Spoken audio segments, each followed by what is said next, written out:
Now I turn tonight to my special report for you on what this Mueller probe in total found, what it accomplished, what it means, and what may be left to be done.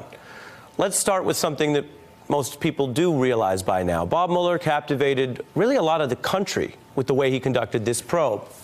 In a culture full of shouting and self-promotion and polarization, in a political era defined by trolling and retweeting and bad faith arguments, Bob Mueller is an old-school prosecutor who never held a press conference, never dropped a tweet, and never leaked, as best we know.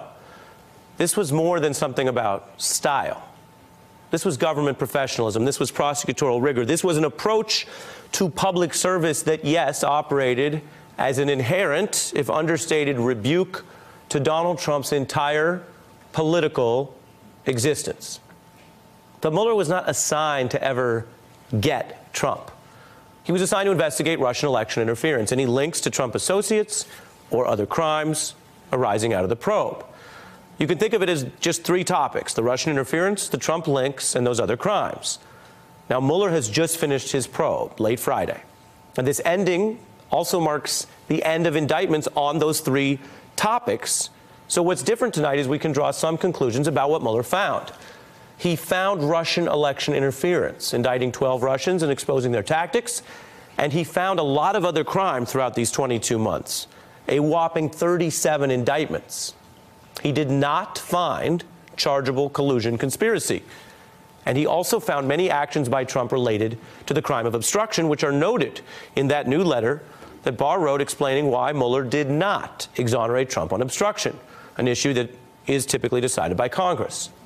So if Bob Mueller released all of that, just that right there, in one day at the end, if he issued 37 indictments simultaneously, one can imagine Washington and much of the country overwhelmed and melting down by the efficacy, by the crimes, by what he found. And of course, Mueller was only appointed because President Trump fired James Comey and then cited the Russia probe as part of his reasoning. Think about that as we reflect on all this. If Bob Mueller had never been appointed, it's not even clear whether the Trump administration, your government, would ever have even publicly busted the Russian election interference plot, detailing their acts to the public, let alone indict them. And then going out and having a Trump appointee, Mueller's boss, making it clear those indicted Russians are now wanted fugitives around the world. The indictment charges 13 Russian nationals and 3 Russian companies for committing federal crimes while seeking to interfere in the United States political system, including the 2016 presidential election.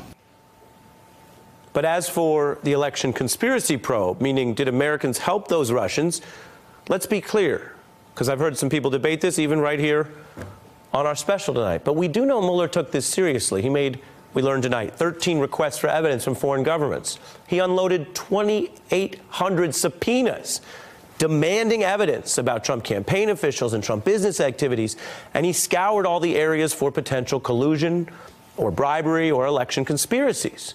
And Mueller witnesses told us right here on MSNBC about the questions on Trump Tower Moscow, about the contacts with Russians, about the campaign's apparent obsession with those stolen emails that would eventually come out from WikiLeaks. And then when Trump associates lied about those issues, like Michael Cohen, Mueller busted them too. But when it came to this collusion issue itself, Mueller did not find a chargeable conspiracy. There are no such indictments and no sealed indictments waiting on that one. That's an important result of this probe. We know Mueller investigated it thoroughly, and while, let me be clear, we won't have all the context until more of the report comes out, Chairman Nadler noted that tonight, we don't need to wait for every conclusion. We do know the Mueller probe is over, and we do know Mueller concluded there wasn't enough evidence to criminally charge Americans for conspiring with the Russians. We knew the outlines of that Friday. Tonight, Bill Barr has plucked a sentence from the Mueller explanation for that, releasing it to the world. Now, as we take stock of Mueller's results, there are the other crimes. I want to show you that too. Mueller busted a crime spree by Trump advisors, from Michael Cohen to Trump's national security advisor to the campaign advisor who first heard about stolen emails, the longest-serving political advisor Donald Trump has, Roger Stone, still awaiting trial, Manafort's deputy, Rick Gates, and campaign chair Paul Manafort. In fact, we looked into this. If the Mueller probe has resulted in one thing that can't be wiped away, It's that Donald Trump now has the fastest, highest rate of indictments for his advisors than any president ever. So while no chargeable collusion may be inconvenient for some, the crimes on your screen tonight, which are the product of this entire probe, are certainly inconvenient for any Trump allies trying to celebrate something tonight. Donald Trump has hired more crooks than most presidents ever do in their full 2 terms. So, why am I telling you all this? These are the public facts coming out of the Mueller probe.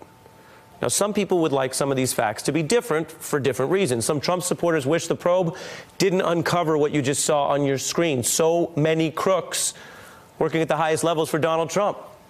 And it looks terrible that the 2 people who have actually worked for Trump longer than literally any non-family member, Michael Cohen and Roger Stone, have been now convicted and charged, respectively.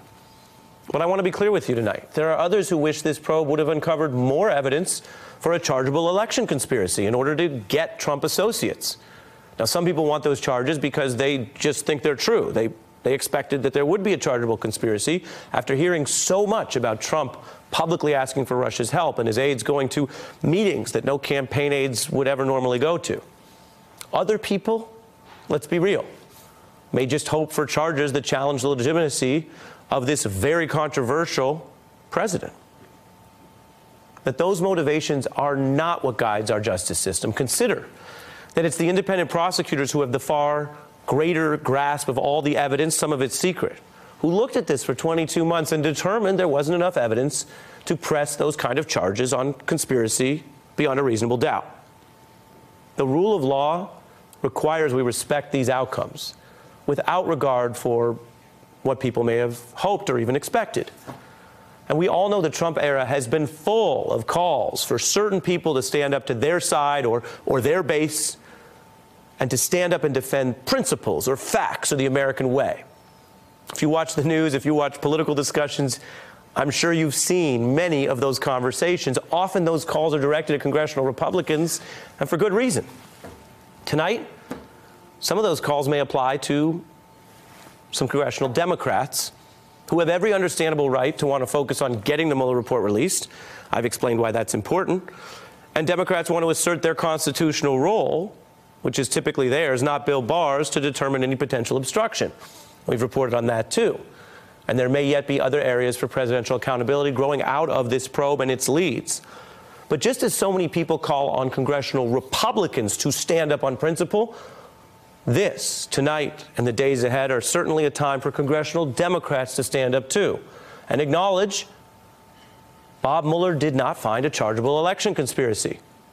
That may be politically hard for some, and it may be easier to focus on the other topics or wait for the report. But the report, which should come out and which we will stay on, the report will not come out with surprise indictments for a later election conspiracy. That's not going to happen, according to what Mueller has submitted. Our system requires respecting the results of valid investigations, not just the results that may match one's interests. And that position doesn't preclude other consequences from the Mueller report or other measures based on the national security and public interest concerns that may be raised by evidence that fell short of the criminal standard. I want to be clear about that as well. But again, let's be real. A very big part of this 22-month Mueller investigation was a criminal probe. And the results of that criminal probe are in. Bob Mueller busted many crimes, from Russians to Trump advisors. He revealed problems that the justice system can punish and wider problems that may require broader reform. That's where you and the voters come in. But there's something else here that we might want to reflect on. Bob Mueller, in his silent, steely, methodical way, showed through his actions, not speeches or lectures or leaks. Mueller showed through his actions an approach to fact-finding, to following evidence, not assumptions. That is not just a total contrast to Trumpism, though it surely was that, but also a contrast to how too much of our politics and our culture operates today, with people searching for evidence to just reinforce our beliefs, rather than the harder search for evidence to inform our beliefs, and yes, sometimes to correct them. Hey, I'm Ari Melber from MSNBC. You can see more of our videos right here, or better yet, subscribe to our YouTube channel below. You could have been anywhere in the world, but you're here with us, and we appreciate that.